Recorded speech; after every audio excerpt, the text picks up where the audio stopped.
Hello friends, তোমরা সবাই কেমন আছো? আশা করি সবাই ভালো আছো। আজকে আমি তোমাদেরকে দেখাবো মাছের ডিম দিয়ে চিচিঙ্গা ভাজি। চলো রেসিপিটি দেখিয়ে দিই। প্রথমে আমি এখানে চিচিঙ্গাগুলোকে সুন্দরভাবে কেটে ধুয়ে পরিষ্কার করে রেডি করে নিয়েছি। এরপর আমি এখানে কিছু পরিমাণের মাছের ডিমকে পরিষ্কার করে রেডি করে নিয়েছি। এবার একটা কড়াইতে তেল গরম করে দিয়ে দিব পেঁয়াজ কুচি। পেঁয়াজ কুচিগুলোকে ভালোভাবে নেড়েচেড়ে ভেজে বাদামি হওয়া পর্যন্ত অপেক্ষা করব।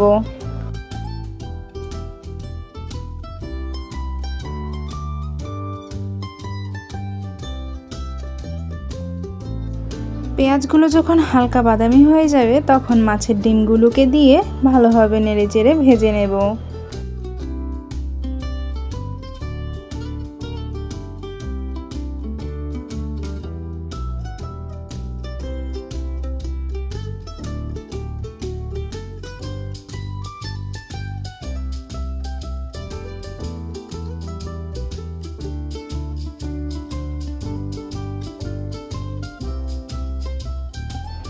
মাছের ডিমগুলো সুন্দরভাবে ভাজা হয়ে গেলে দিয়ে দিব কেটে রাখা চিচিঙ্গা।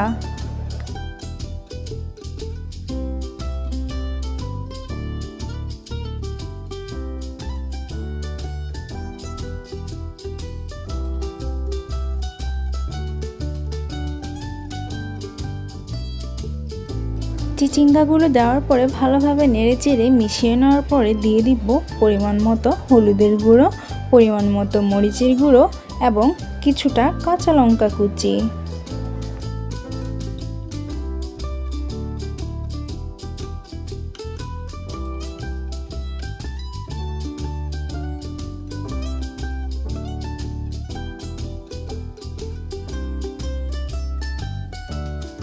এবার দিয়ে দিব স্বাদমতো লবণ।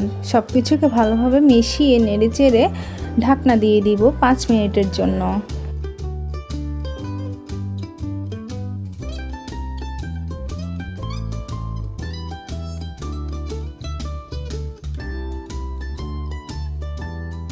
এবার 5 মিনিট পর ঢাকনা ওঠানোর পর দেখুন তরকারিগুলো মজে গিয়েছে এবং তরকারি থেকে কিছু পরিমাণের জলও বেরিয়ে গিয়েছে। চিচিঙ্গাগুলোকে একটু ভেঙে দিয়ে আবারও কিছুক্ষণের জন্য ঢাকনা দিয়ে দিব। 5 থেকে 10 মিনিট পর ঢাকনা উঠিয়ে আবারও একটু নেড়েচেড়ে কিছুক্ষণ রেখে দিব। এখন আর ঢাকনা দেওয়ার প্রয়োজন নেই।